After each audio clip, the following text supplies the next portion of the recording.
What happens when you're recovering from the most painful childbirth complications, barely able to walk, and your own mother only helps when someone's watching, but the moment her sister calls, she's out the door faster than you can say goodbye? This is the story of how becoming a mother revealed the true nature of my family in the most devastating way possible.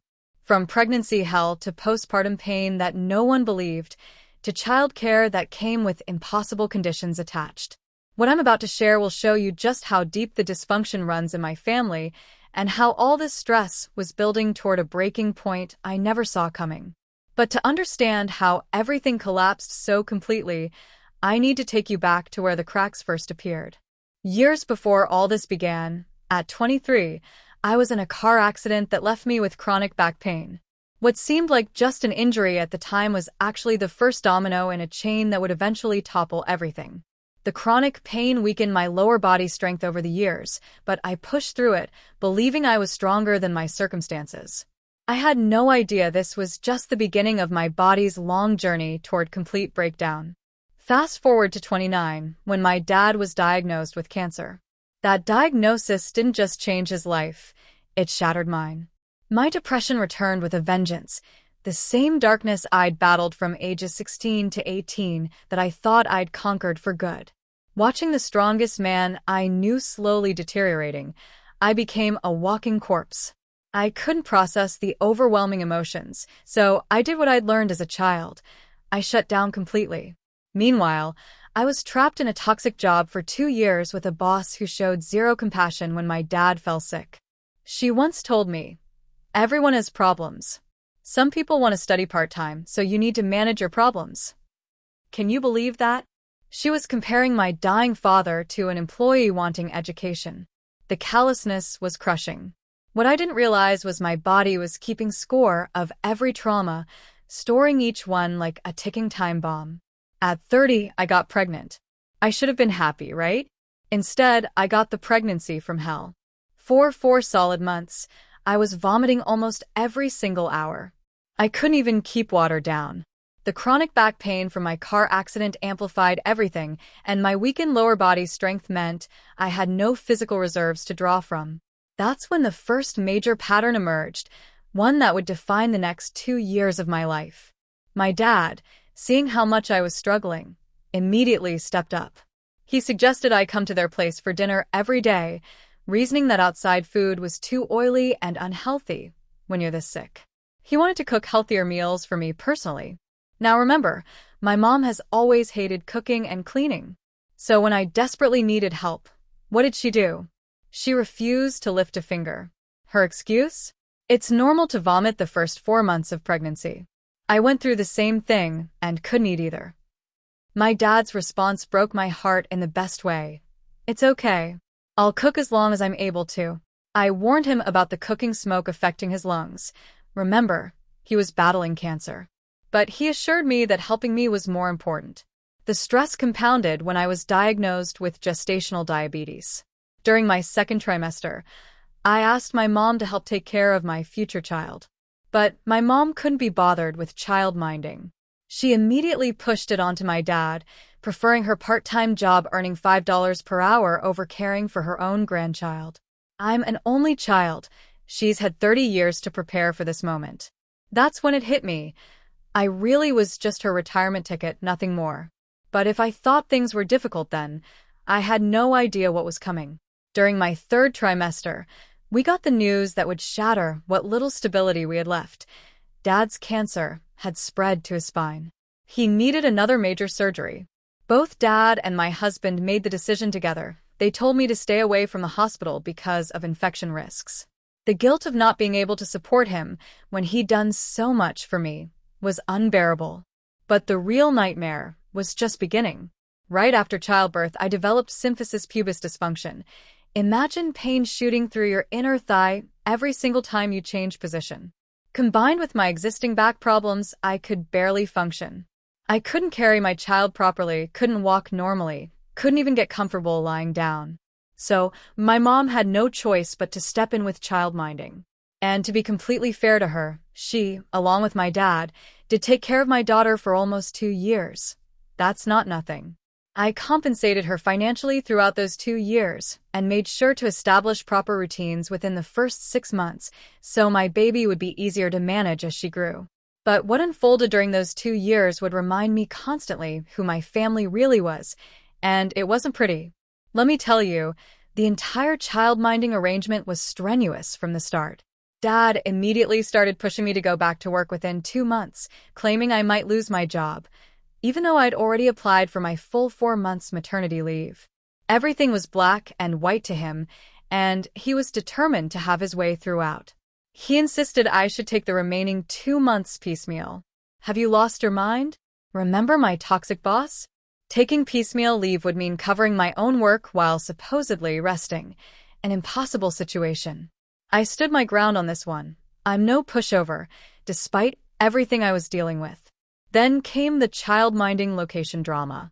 Dad wanted to bring my 2-week-old daughter to his place for care, claiming it was cooler there. He'd even installed a fan in the kitchen for this purpose, though I still don't understand the connection between a kitchen fan and baby care. My daughter was colicky those first few weeks, crying constantly, which is completely normal. But here I was with shooting pain in my inner thighs every time I moved, and he expected me to walk to his place daily? That's when he concluded I was sitting too much. What kind of logic is that? I'd just given birth. Of course I needed to rest and recover. But I'd learned this much. Stand firm with Dad, and he'd eventually give way. That's probably where my backbone came from, my refusal to back down. You know how Asian parents can be. They normalize pain and dismiss symptoms, especially around childbirth. What does he know about what a woman's body goes through after giving birth? You know how Asian parents can be. They normalize pain and dismiss symptoms, especially around childbirth. What does he know about what a woman's body goes through after giving birth? It wasn't until I showed him the medical certificate from the orthopedic doctor, 6 months of medical leave for SPD, that he went completely quiet. Of course, no apology. Asian parents don't do that. Despite all his stubborn insistence about his procedures, Dad quietly cleaned bottles and played with my daughter, even though he was too weak to carry the baby. He never once complained about the extra work, never made me feel guilty for needing help. This was the man battling cancer, yet he was the one stepping up without hesitation. Between establishing routines, dealing with a colicky baby, managing my physical pain, and navigating Dad's well-meaning but forceful suggestions, I broke down emotionally several times during those first 4 months. It was probably a mix of stress, postnatal depression, and having to listen to my parents fight again. But here's what I'll always remember. When Dad saw that he'd pushed me to my emotional breaking point, he would back off and try to console me. He was stubborn and difficult with his so-called right procedures, but once he realized he'd gone too far, he'd retreat and actually comfort me. I don't remember exactly what he said, but I felt genuinely supported. My mom? I don't remember her ever consoling me whenever I broke down emotionally due to all the stress, compared to my father. She just simply remained at a distance or walked away, which is a stark contrast to her ever threatening to kill herself when I was around 9 years old. The irony was devastating. When she was in crisis, I was expected to carry that emotional weight as a child. But when I needed support as an adult and new mother, she couldn't even stay in the same room. And I was about to learn just how deep this pattern of emotional abandonment ran. As the months went by and these toxic dynamics became clearer, I found myself drowning in regret. I truly regretted my choices about getting them involved with childminding. But what choice did I have, right? I wasn't keen about managing a helper at home, but I didn't expect to be in debilitating pain for an entire year. I thought this would be temporary support while I recovered. Instead, I'd unknowingly trapped myself and my daughter in the middle of my parents' dysfunctional marriage. What made everything worse was watching my mother's behavior toward my baby. Whenever my daughter cried, which babies do, constantly, Mom would get all frustrated and keep saying, "You are so troublesome." Hearing those words directed at my innocent child probably made me realize why I was an only child. She simply hates doing any actual work, and now she was taking that frustration out on a helpless baby. The woman who was supposed to be nurturing my daughter was already planting seeds of shame and inadequacy. I started to see my own childhood with terrifying clarity. Had she spoken to me the same way? The moment that changed everything. But if watching her toxic words toward my baby was heartbreaking, what happened next revealed the true nature of my family in the starkest way possible. My mom seemed to be a completely different caregiver, depending on who was watching. When Dad was around, she was attentive and engaged. When it was just her, that's when I started noticing the patterns that would break my heart.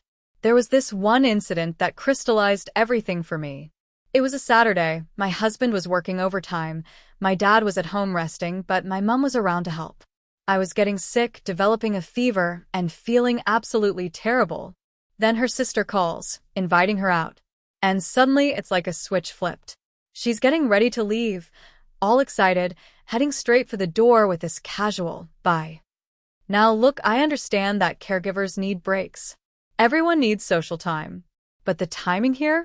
I'm visibly ill, can barely move, and she's rushing out the door without a second thought. When I mentioned my husband would be home soon, she said, "I can't wait." She didn't check my temperature, didn't make sure I had water nearby, nothing. I even overheard her telling her sister, "I don't know what's wrong with her," in this dismissive way. And that hurt more than the physical pain, because if you're genuinely concerned about someone, wouldn't you at least hesitate before leaving them like that? This became the defining pattern of our relationship. Whenever her sister called, everything else seemed to disappear from her priorities. And here's what made it even more devastating. This is the same aunt who'd been verbally abusing me for years. The same one I'd mentioned in previous videos, who hurled insults at me whenever she deemed it fit to discipline me or exact revenge for her sister. What I'd always known was that they operated as a team. My mom shared every detail about our home life with her sister, my struggles, my pain, my vulnerabilities, and her sister would coach her on how to handle me. Then this same aunt would use that intimate knowledge to insult me whenever she got the chance. Every time they went out together, it was a constant reminder that they were the real family unit, as though we were never her priority at all. The priorities hadn't changed. I was never family to her, just an inconvenience interrupting her real relationship with her strategist. Living in this environment was destroying me from the inside out. My depression returned with a vengeance, the combination of physical pain, emotional neglect, and watching my mom prioritize literally anyone else over her own daughter and granddaughter pushed me to some very dark places. There were moments when I became suicidal again. I quit my job, thinking that removing workplace stress might give me the space I needed to heal. Instead, my body had other plans entirely. What happened next would make everything I'd endured so far look like a warm-up. The breaking point wasn't just emotional anymore. My body was about to give me an ultimatum I couldn't ignore. And when I needed my family most, well, let's just say my mother's selective caregiving was about to reach levels I never thought possible.